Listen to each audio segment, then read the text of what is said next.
হাস্যমুখী শ্বাস আছে। রাধারানী কাঁদছে, কিভাবে কাঁদছে?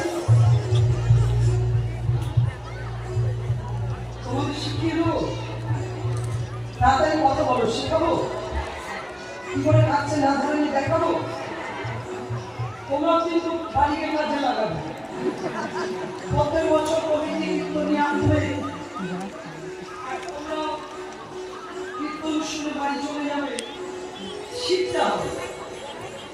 দেখো রাধারানী কাঁদছেন কিভাবে, এই বালিশের মাথা দিয়ে কাঁদলে চুপি চুপি কাঁদলে কেউ দেখবে না। এইভাবে কান্না প্র্যাকটিস করবো বাড়িতে।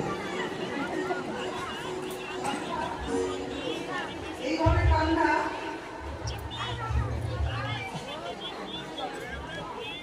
এইভাবে কান্না শিখে না। কিভাবে কাঁদবে রাধারানী, কিভাবে কাঁদছে, ঘোমটাটি দিয়ে ফুপিয়ে ফুপিয়ে শ্বাস ছেড়ে কাঁদছে।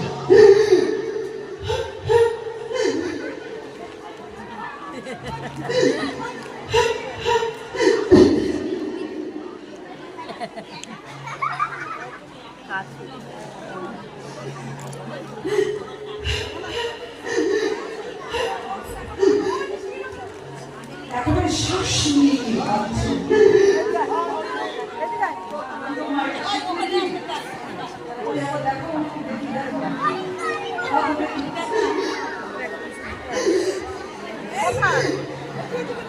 যেন শাশুড়ি কানে পৌঁছায়। 7 মাস একটা মাত্র বউ না। আচ্ছা, যত কঠিন মানুষ একটা বৌমা যদি কাঁদে, শাশুড়ি মনটা ভুলে যাবে না। আর শাশুড়ি মা ছুটে এসে বয়স